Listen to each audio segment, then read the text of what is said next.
hoje, como é um programa extra, assim, né, e a gente gosta de conversar, eu trouxe uma pessoa muito querida, muito especial para mim também, para que vocês conheçam, é a Okan Dalla. Seja bem-vinda, Okan, tudo de bom? Ela tá aqui, ai meu Deus! A Okan, ela é historiadora, né, na sua vida passada, Sim. né, professora, mas... Turismóloga. Mas hoje ela também faz trabalhos energéticos, com reiki xamânico, com as mesas dragônicas. Mas tem um lado dela que eu queria trazer hoje para vocês, que é o lado dela peregrina, né? Então vamos, né, aos pouquinhos. Hoje a gente tem tempo, então a gente vai falar bem com calma, para a gente poder falar um pouco mais sobre isso. E por que isso é legal? Porque pensa que o ano que vem você está pensando em todas as possibilidades do ano. E tem gente que tem essa possibilidade de pensar no ano sabático, né? Ou no ano de parar e falar, porque a peregrinação não é simplesmente você falar, eu vou tirar férias de tudo e tchau.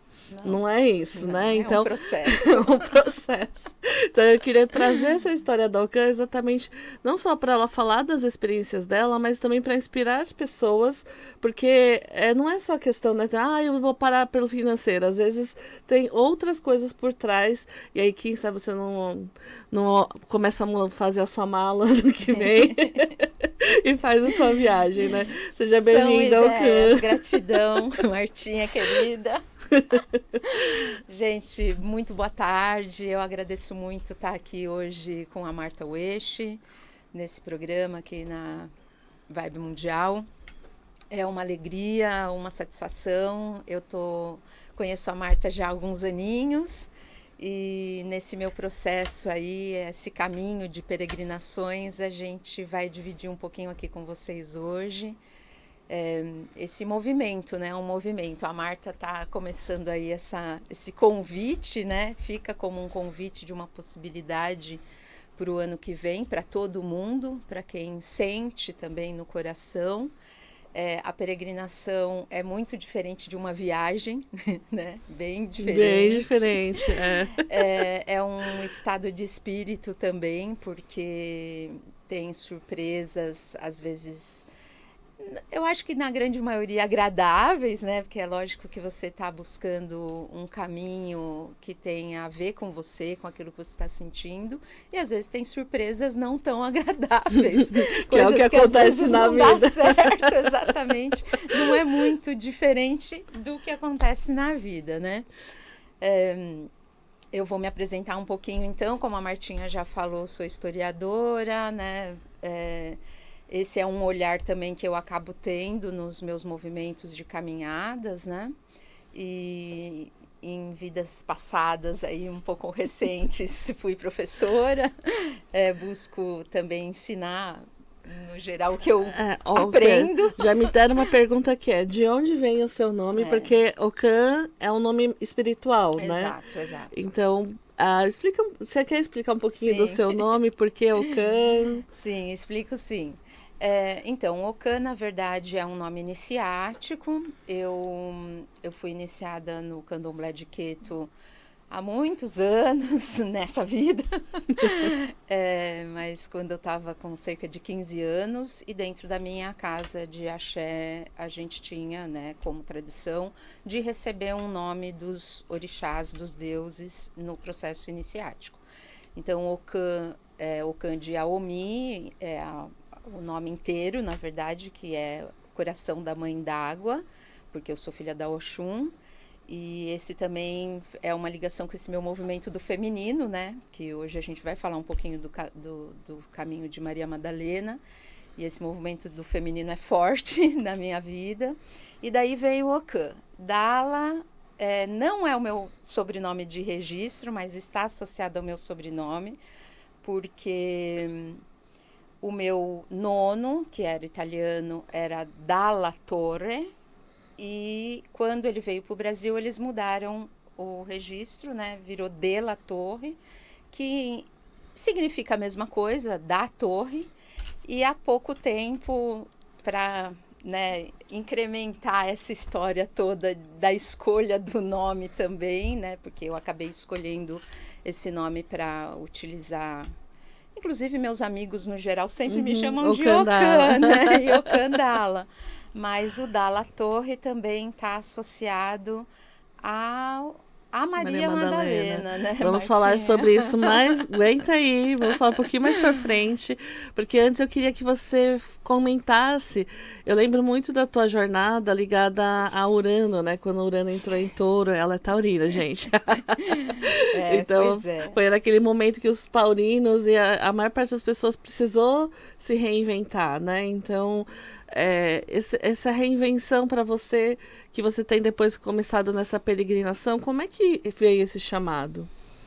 Então, eu acho que para quem é taurino como eu e viveu esse momento de Urano entrando em Touro e passando bastante tempo em Touro, né, um planeta lento, para quem conhece um pouquinho de astrologia, sabe que as retrogradações também não acontecem em todos os graus. No meu caso específico, aconteceu de ir, voltar e ir de novo. Então, foi uma boa baguncinha na minha vida. Né? O Urano falou, olha, vou tirar esse tourinho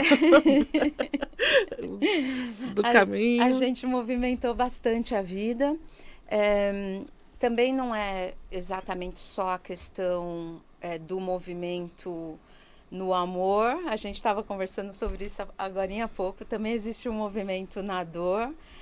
E aí eu digo que em relação ao início do processo de peregrinação que eu fiz, né? E que eu venho fazendo, porque... Ainda não terminou, gente. Ela voltou, mas ela não sabe para onde vai depois. Não acabou ainda.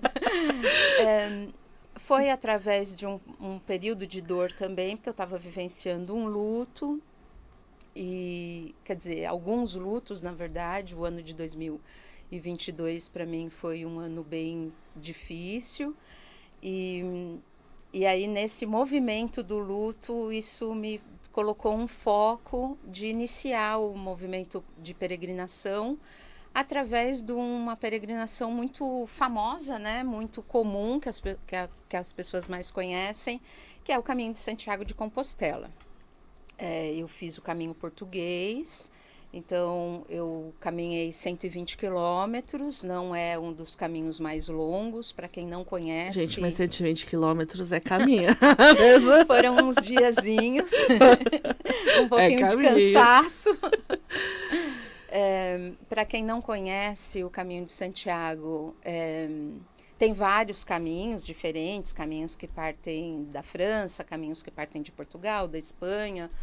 Você pode escolher assim, o ponto de partida, né? A chegada é sempre Santiago de Compostela, que é no norte da Espanha, né? Na região da Galícia.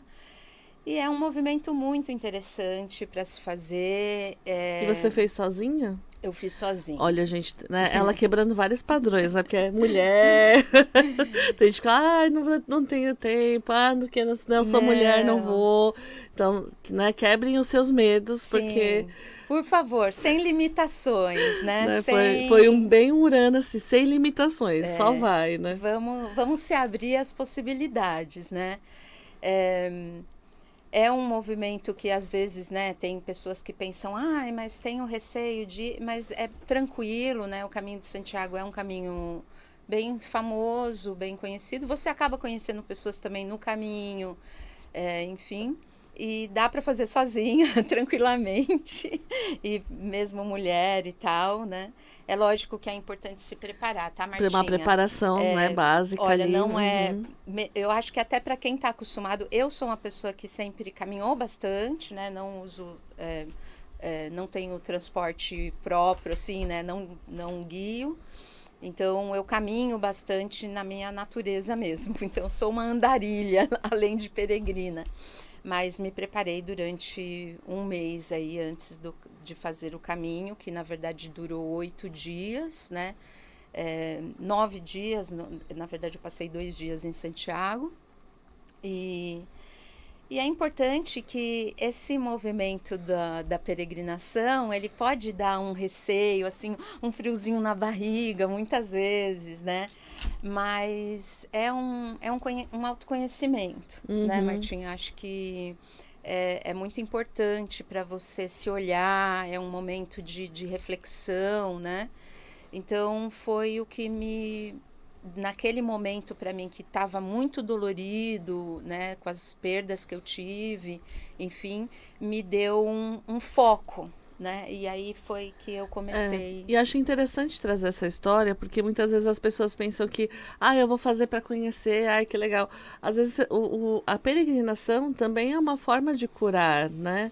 Então eu quis trazer o que exatamente porque tem esse lado que não foi só porque, olha, eu vou conhecer por conhecer, para turistar, né? Não. É uma coisa de uma profundidade muito ali com ela e com a questão que estava sendo vivida, né? Para que o caminho pudesse ajudar esse processo, né? Sim, com certeza. Acho que a Marta colocou uma coisa muito importante, que é o curar, né? E quando a gente caminha, a gente está muito movimentando o nosso corpo físico, né? Eu acho que dentro da espiritualidade, dos caminhos da espiritualidade, a gente às vezes deixa o corpo físico de lado. E isso é uma questão importante, porque enquanto a gente está movimentando o corpo muitas vezes fala com a gente, não das melhores maneiras, né? Às vezes fala, tá doendo aqui, tá doendo ali, o meu pezinho tá cansado, mas é importante porque você acaba se olhando, né? Você acaba olhando mesmo para o seu corpo, conversando com ele, né? Dentro daquilo que você é capaz de ouvir naquele momento, né? E se cuida, né? Se cuida também. Mas também é um momento de reflexão, né? O caminhar. Então, é bom também para conhecer lugares, né? Não que não seja.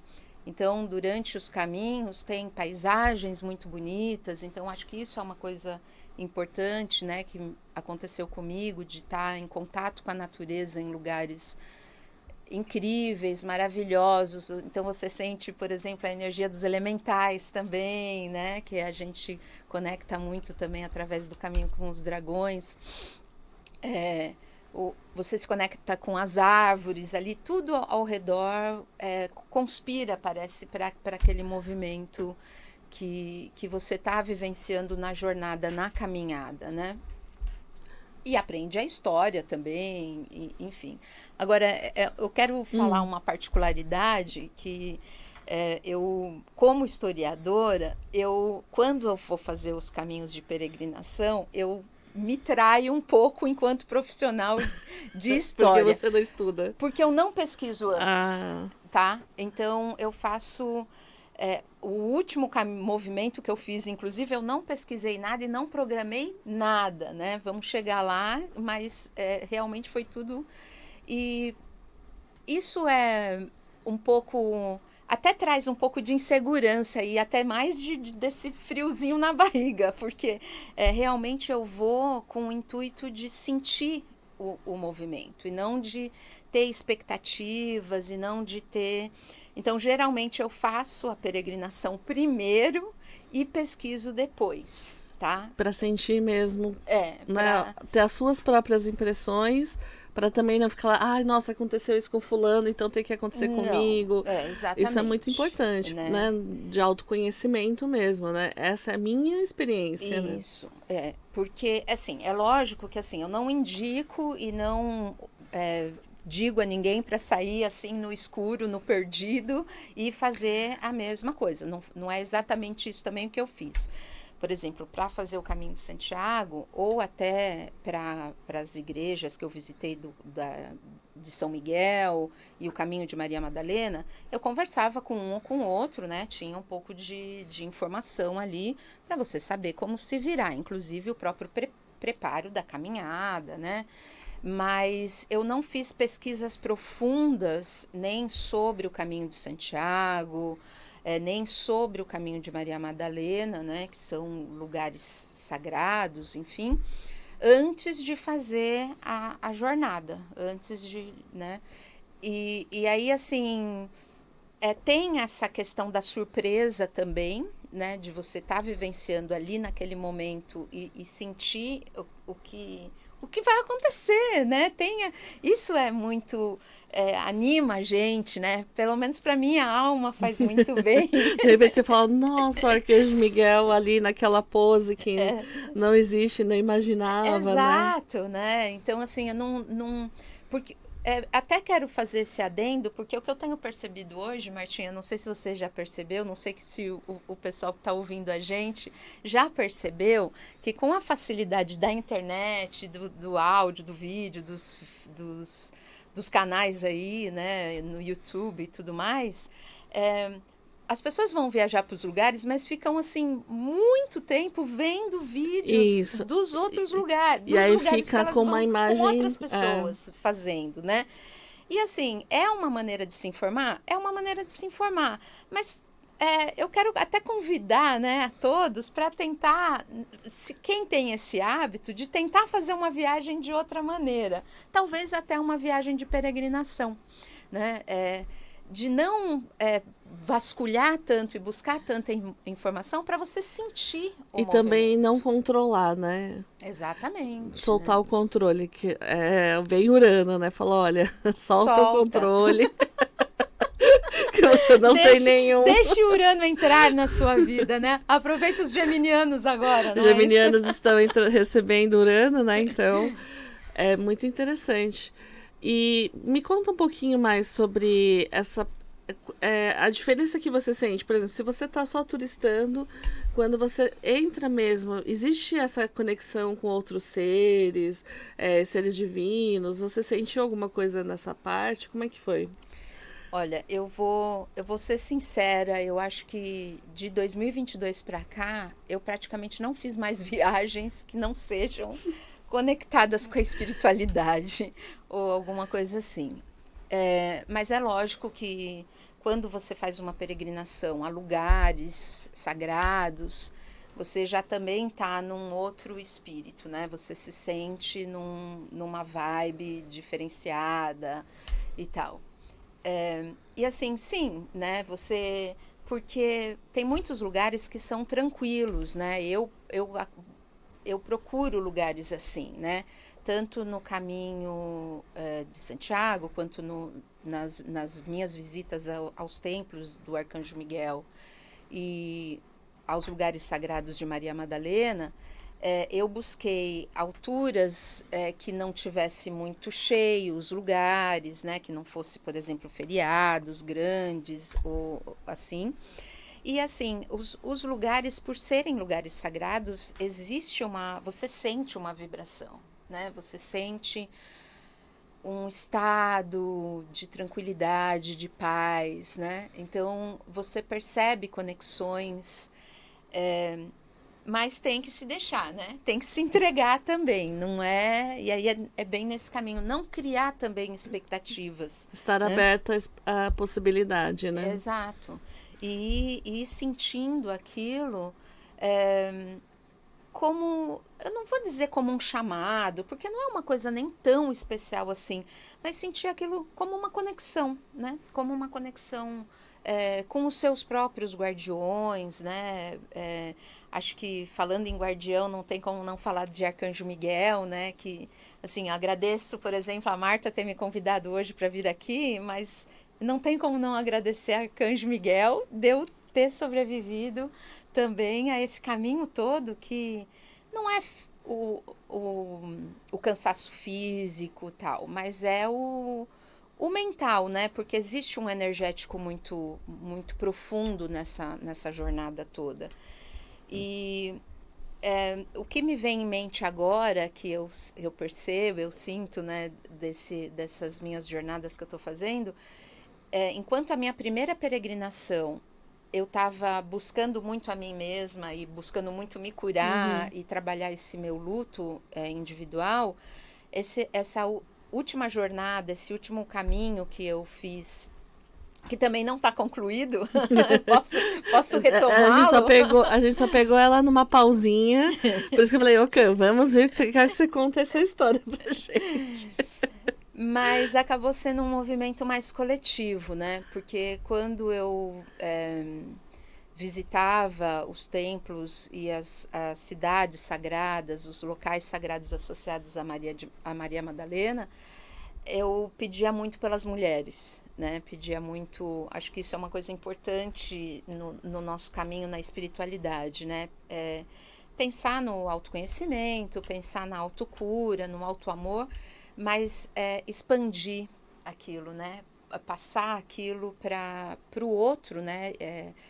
Abrir o cardíaco, expandir a chama trina e perceber como essa energia que é colocada ali pode, principalmente por Maria de Madalena, né, de Magdala, Maria Madalena, chegar até as mulheres, que são, né, Martinha, a gente é capaz de não ter um ano muito fácil, que vai ser um ano de Marte, né? Olha, eu tô bem intrigada com o ano que vem, porque todas as retrogradações vão ser em água. Vai ser Câncer, Peixes e Escorpião. Então vai mexer nas águas das pessoas, bom, né? Então, de qualquer forma. Tem que mexer um pouco no emocional, no emocional aí, no das pessoas, nesse feminino. Então, de alguma forma, vai ter uma conexão, né, com tudo isso. E eu acho interessante porque, além disso, o Okan morava numa ilha lá em Portugal, gente. Imagina, sim, vocês são paulistas. Morando no ali, olho do furacão. No centro da cidade, de repente você vai para uma ilha lá em Portugal, na Madeira, né? Uhum. Então, eu também depois queria que você contasse um pouquinho mais dessa sua relação com Portugal, porque existe uma ilha bem importante que são os Açores, sim, que a Okan também foi para lá. Sim. E aí, de contar um pouquinho dessa história, né? Uhum. Então, assim, tem muita coisa que através dos lugares você tem essa sabedoria, né? E vai trazendo essa sabedoria para que possa levar depois para as pessoas. Por isso que agora o que está polinizando, sim, a sabedoria do que trouxe, né, para ela nesse caminhada, né? Okan, antes da gente entrar no intervalo, se a pessoa quiser te achar, onde que ela te acha? No Instagram, eu tenho o meu perfil no Instagram, @okan_dala. E pode mandar uma mensagem, depois a gente pode falar por WhatsApp, eu sou uma pessoa acessível. Posso trocar informações. Precisa de dicas para viajar, para fazer o... Sim, com certeza. Consultar. E também, né, nas terapias, né, no biomagnetismo, nas mesas radiônicas, né? Com os dragões. Que não teve jeito também. Toda a viagem dela foi toda protegida pelos dragões. Com certeza. Sem os guardiões e sem os dragões, sem Miguel Arcanjo, não há caminho. Não há caminho, né? Mas é muito interessante. Então, gente, eu sei que às vezes a gente fica com medo, né? Com receio. Eu sei que não é fácil soltar as coisas. Mas principalmente vejo, esse ano ele tá fazendo a gente ter que soltar isso de qualquer jeito. Mesmo que você seja taurino ou não taurino, agora é todo mundo. Então, essa soltura vai precisar acontecer em algum nível, né? A Okan, ela sente o chamado de soltar tudo, né? Mas... porque não é que de repente ela ficou rica e não. Porque é o que todo mundo pensa, né? Inclusive posso dar dicas de como fazer tudo isso gastando o mínimo possível. Exatamente. Porque era assim, a minha mochila e muita fé, né? Muita fé. Né? Então, porque todo mundo pensa, eu vou fazer isso só quando eu me aposentar, ou só quando eu ganhar na Mega Sena. Gente, não. Também que você fez um movimento que antecipou o que seria 2026. Por isso que eu acho legal, porque alguém que viveu isso, para contar um pouquinho, né? Pra gente poder fazer um pouquinho dessa história pro ano que vem também. E aí, gente, a gente tá hoje com a Okan Dala falando sobre peregrinação. E entendendo que peregrinação é muito mais um movimento interno da tua vontade ali, da tua decisão, do que necessariamente de dinheiro, né? Com certeza, isso não há dúvida. Estava comentando um pouquinho com a Marta aqui, o meu último movimento, inclusive, de peregrinação, não tinha nada programado e foi muito, até uma questão sacrificante mesmo, de, às vezes, fazer viagens a noite toda, né? Pegar um ônibus num lugar, passar a noite viajando para chegar aonde eu estava programando e tal. E faz parte esse movimento. E aí sentindo aonde que eu quero parar e aonde que eu quero ficar também, né? Eu tinha lugares que eu estava imaginando visitar, mas não necessariamente também dá tudo certo. E por isso que eu digo que o movimento de peregrinação continua. Porque os lugares que eu ainda não consegui visitar, eu vou visitar num Uma outro hora momento, chega, né? né? A gente também não precisa se cobrar demais. Mais uma pausinha aqui da sua peregrinação, que eu queria que você falasse um pouco de Portugal, mas exclusivamente da Ilha da Madeira, Sim. que você morou lá um tempo, Sim. e do Açores. Sim, sim. Esses movimentos todos também estão muito ligados à minha ancestralidade, né? A minha mãe era ilhoa, era da Ilha da Madeira, e esse movimento para ir viver na Ilha da Madeira foi também um resgate de ancestralidade. E a gente sabe que esses arquipélagos portugueses, né, tanto os Açores quanto a Madeira tem uma outra ilha bem próxima, né, que é o Porto Santo, são ilhas ligadas ainda à Atlântida, à Lemúria, né? Uhum. A esses continentes, os chamados continentes perdidos, né? Que não estão perdidos, né? É capaz da gente estar mais perdido do que os continentes. Então, para quem não sabe, o Açores, a Madeira, todo esse continente, toda essa parte tem a ver com Lemúria e Atlântida. E então, né, tem ali essa energia mais ancestral, né, de um período bem importante, né? Sim. E que de alguma forma muita gente vai lá para fazer meditações, para fazer trabalhos Sim. energéticos para o planeta, né? E a riqueza da natureza, né? A Ilha da Madeira é um paraíso na Terra, né? Assim, é incrível as paisagens que você tem ali, a emoção, o sentimento que você tem ali, conexão, né? E os Açores também, né? A gente teve a oportunidade de ir para os Açores também para fazer um ciclo de meditações, né? Reunião com grupos ali, se conectar com essa ancestralidade que é além, né? Muito além dos portugueses, mas também, né? Da nossa conexão atual, né? Dessa Sim. vida, né? Então, de alguma forma, os portugueses têm essa conexão Atlântida-Lemúria, né? Exato. Em algum nível. Sim, sim, né? Os povos atuais, né, estão em contato direto, digamos, em diálogo, né, direto com essas civilizações antigas, né? E eu vou falar um adendo, assim, sobre viver numa ilha, né? O que a Martinha comentou, você sai de São Paulo, desse turbilhão, para morar numa ilha que é pequena, enfim, né? E assim, eu ouvia muitas pessoas dizendo que não gostavam de viver em ilha e não iriam viver numa ilha por se sentir sufocadas. Isso é interessante, muito interessante de você ouvir. E para mim era exatamente o contrário. Eu acho que o ano de 2022, 23, 24, até que eu passei lá, né? Saiu no finalzinho de 24, ou no finalzinho de 23, começo de 24, foram anos difíceis, né, pesados, muita energia, às vezes, mais densa, né?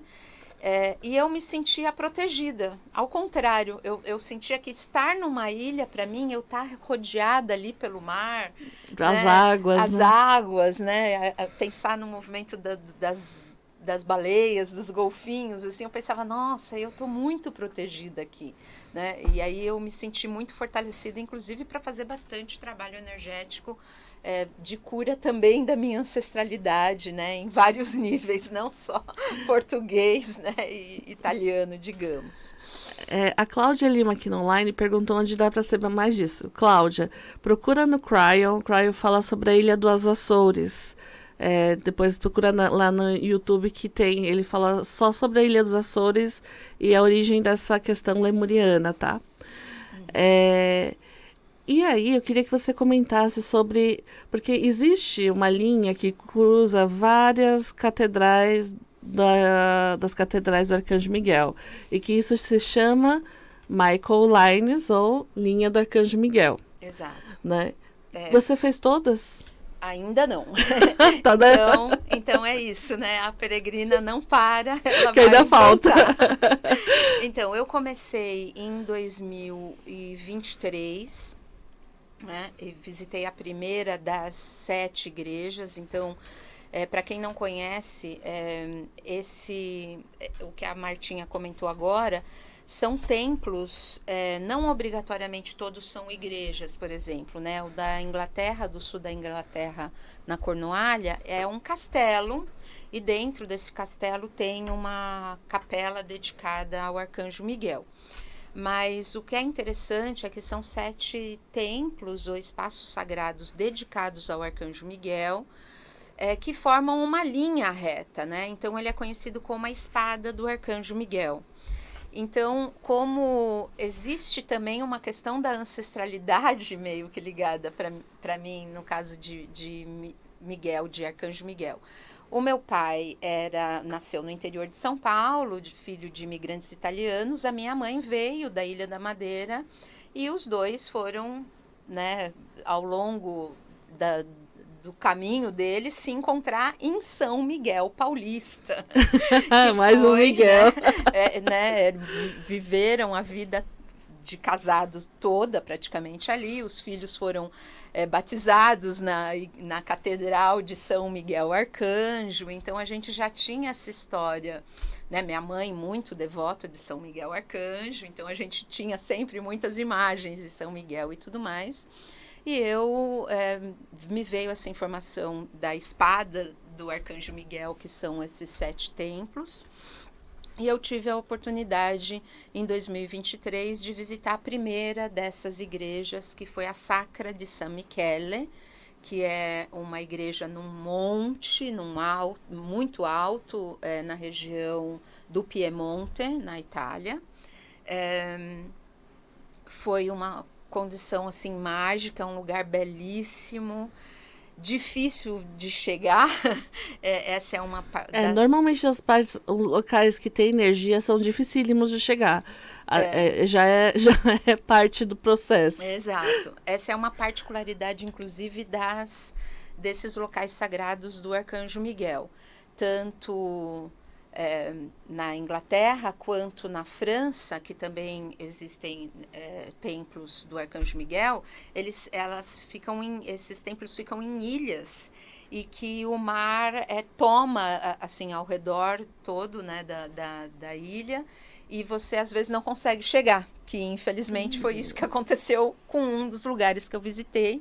Então, depois que eu visitei a Sacra di San Michele no norte da Itália, eu visitei a St. Michael's Mount, que é na Cornualha, na Inglaterra, no extremo sul da Inglaterra, e isso aconteceu comigo. Eu não consegui entrar exatamente no templo, porque teve uma tempestade no dia anterior, estava perigoso de chegar, né, porque você tem que atravessar o caminho de pedra quando a maré está baixa, e quando a maré sobe, ou você volta com barco, ou vai com barco, ou você não vai. Então, eu cheguei a cruzar, né, durante a maré baixa, mas a ilha estava fechada e não consegui entrar dentro do castelo onde tem a capela. E depois eu visitei uma outra igreja no norte da França, que também é um ambiente bem parecido. Então, é uma igreja toda esculpida na pedra, no monte mesmo, né? Porque ela tem andares e ela segue o mesmo desenho da montanha. Ela vai ao redor da montanha, né? Então, esse é um outro templo que eu visitei. E, por último, eu visitei a segunda igreja que existe também na Itália, são 2 na Itália, que é no sul da Itália, na botinha ali. na Puglia. Não é muito Na botinha, muito para baixo. É na Puglia, que é uma... E aí essa tem uma outra característica que também é muito linda, muito interessante. Essa igreja, ela foi construída acima de uma caverna. E quando você chega é Monte Sant'Angelo, que se chama, né, o lugar. Quando você chega ali, você se depara com a construção da igreja, mas, na verdade, quando você entra, você tem desce. Que ir para baixo. São várias escadas e a igreja está mesmo dentro de uma caverna, né? E aí, então, tem mais outras 3 igrejas, que é uma no sul da Irlanda, também um lugar de bem difícil acesso. Ainda tem uma para que eu vou visitar, se Deus quiser, e se o Arcanjo Miguel me der uma mãozinha, que é na Grécia, e a última é na Terra Santa. Maravilha. Então, é um movimento bem bacana de fazer e desafiador, porque não é fácil de chegar, tem essas coisas, mas quando você chega e entra ali e presencia aquilo tudo, vale muito a pena. É maravilhoso. E é interessante quando você falou da arquitetura, porque quando eu fui para Notre Dame foi mais ou menos assim, precisava ir para baixo para depois ir para cima. Então eles falam que esse movimento do peregrino, de você lidar com as suas sombras para chegar na luz, né? E aí chega toda a energia. Então acho muito legal, né? E aí se você sentir, né? Faz sentido para você também andar na espada do Miguel ali na Michael Line. Sim. São informações fáceis de conseguir na internet também, se você, né, quiser acessar e tal. Mas se quiser, pode me perguntar alguma coisa. Manda mensagem para o Can. No que eu puder ajudar, é lógico que eu vou ajudar, né? Eu acho que a informação está aí para isso, a gente tem que acessar. E é bem isso, né, Marta? Esse movimento de, enquanto você está peregrinando, você lidar com as dores também daquele processo todo, né? Quando essa viagem para visitar a igreja da Cornualha, no sul da Inglaterra, eu tinha tudo programadinho, então já tinha comprado o bilhete. Então, um dia antes que eu estava em Londres, que eu ia pegar um ônibus para passar a noite toda viajando para chegar em Penzance, que é a região onde tem o Monte St. Michael, eu recebi um e-mail da igreja dizendo vai estar fechado por motivos atmosféricos mesmo, teve uma tempestade, enfim, aquilo quebrou meu coração de uma maneira. Eu estava num parque, estava feliz, estava animada, aquilo, eu não acredito, e eu fui mesmo assim, né? Dormi na cidade, né? Então eu estava muito próxima à igreja, né? Ao castelo, na verdade.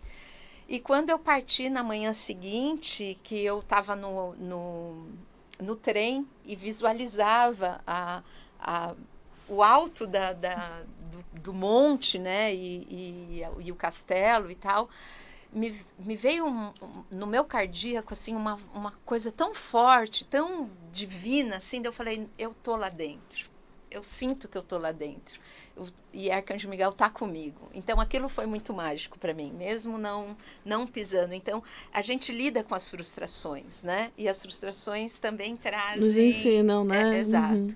Então é tão interessante que eu senti a minha missão aí tá cumprida. Maravilha.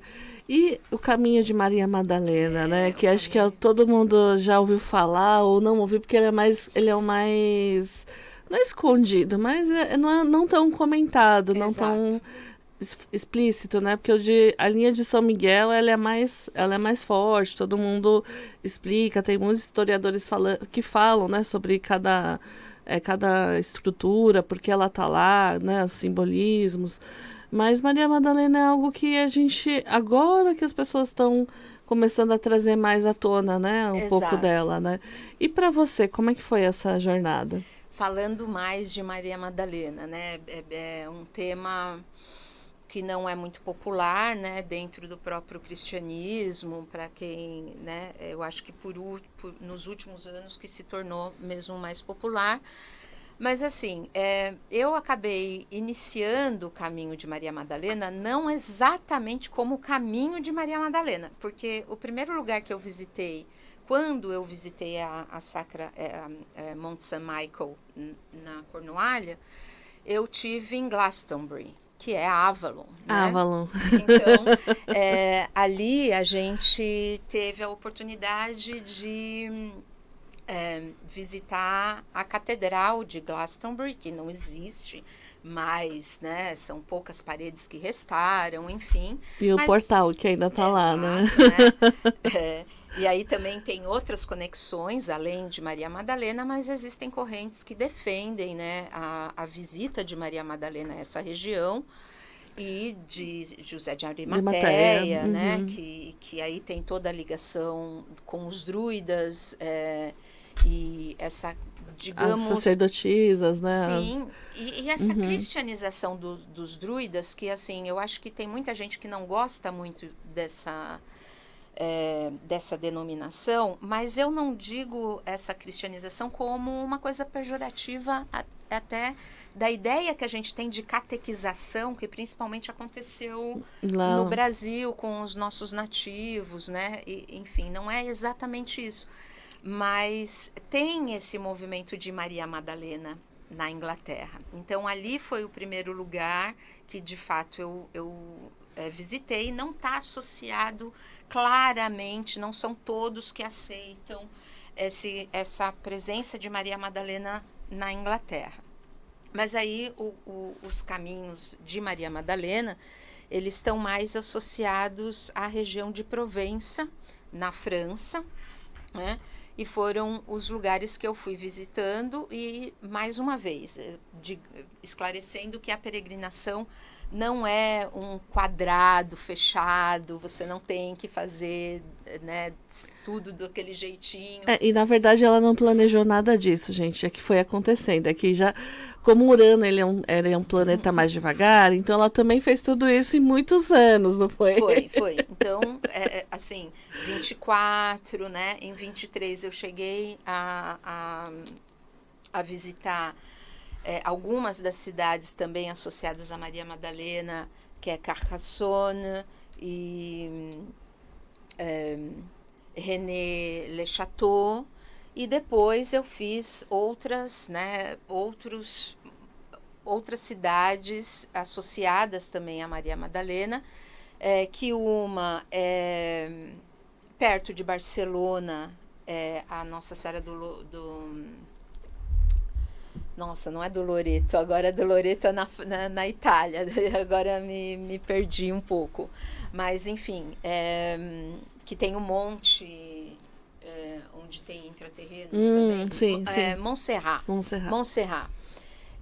Então, isso foi uma viagem, foi feito um trecho. Depois de um outro ano, eu fiz outra viagem, foi feito outro trecho. O ano agora, né, desse ano de 2025, eu fiz a parte mais da Provence mesmo, né, de Provença, que é onde oficialmente existe o túmulo de Maria Madalena, que é Saint-Maximin-les-Saints-Baume.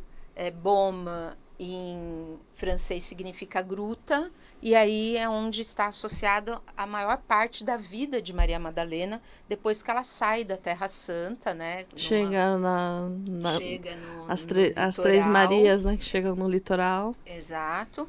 E aí nessa cidade é onde tem a gruta, inclusive, além da igreja, onde tem o crânio de Maria Madalena e o túmulo, tem a gruta onde ela viveu a maior parte da vida dentro da França, né? E aí a cidade onde elas chegaram, que é Saint-Marie-de-la-Mer, é Santas Marias do Mar, né? O significado, são das Três Marias que chegaram juntas, Maria Madalena, Maria Jacobé e Maria Salomé. Aí, no caso dessa igreja que tem em Saint-Marie-de-la-Mer, é a igreja sagrada para Santa Sara Kali, né? Que Santa Sara foi junto nesse barco que elas chegaram, e aí o que diz, né, algumas correntes que dizem que José de Arimateia estava junto, que tinha outros amigos, né? Porque Maria Madalena está associada com essa questão da amizade. Isso é uma coisa bastante interessante também. E essa cidade, então, tem o santuário de Santa Sara Kali, que é considerada filha, né, de Maria Madalena com Jesus, né? Para algumas linhas, né? Para algumas correntes que defendem essa ideia, que eles tiveram, né, o sangue real, né, que é o sangue... o grau. Exato. Né, já tem lá no livro do Código da Vinci, Vinci, do Dan Brown, Dan Brown, né? existe uma linha que realmente tem essa história, que aí vem a história do Della Torre. Do Della Torre, exato, né, do Della Torre, porque Magdala significa torre, né, e a Maria de Magdala, Maria Madalena, seria a Maria da Torre, e aí os descendentes teriam também esse sobrenome do de la Tour, em francês, da torre, de la Torre, enfim, né?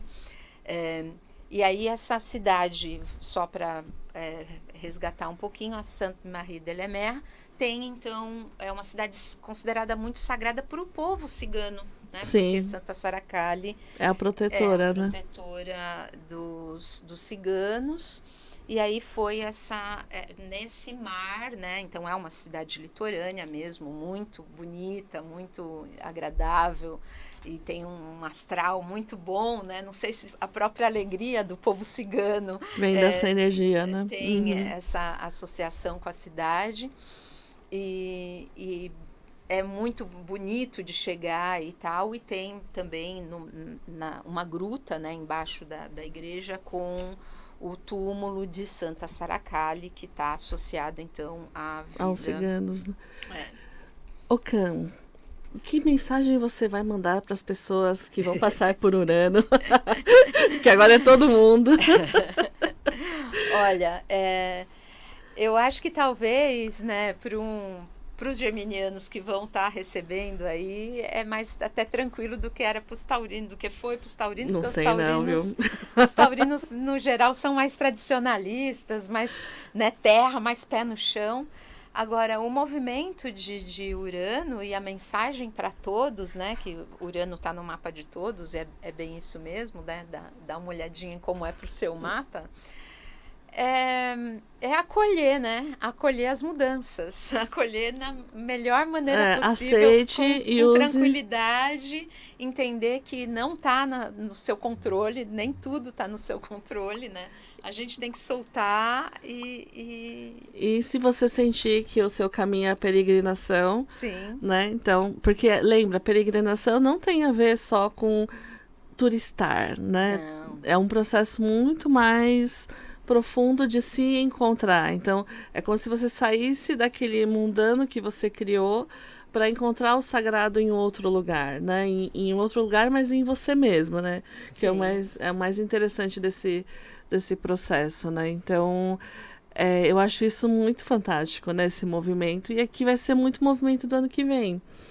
É interessante porque, assim, entenda que o movimento de peregrinar tá além, né, do turismo, porque não é um buscar lugares, né? Por mais que você busque os lugares, é o buscar a si mesmo, né? E nesse movimento você vai encontrando a sua ancestralidade, o seu feminino, né? As suas mágoas ali, a sua sombra, vai tendo que lidar com tudo isso para se rever, para se repensar, para se reeducar, talvez, né? E se preparar para o novo, para o seu novo que vai nascer.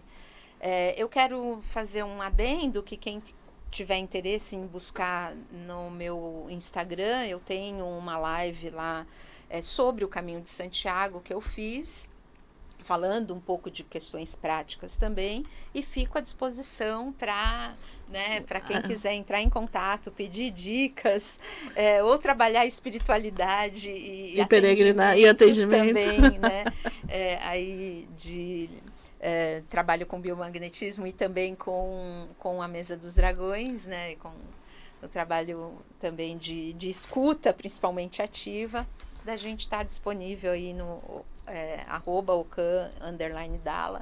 Então, não esqueça, curte, comenta, compartilha, né? Segue lá a gente, também segue as redes da Hathor, né? Não esqueça. E, gente, dia 31, a gente vai ter lá o último ritual do Conselho Kármico. Estaremos lá, então, quem quiser, né, falar com o Ocan, quer saber mais, fala, e Ocan, eu quero saber mais. Aí você tem que ir lá na Hathor para conhecer ela. Vai ser ótimo, vai ser ótimo. Certo? Então, pessoal, um ótimo ano para vocês, né? Tudo de bom. Feliz Até mais. Novo. Feliz ano novo. Tchau, tchau. Gratidão.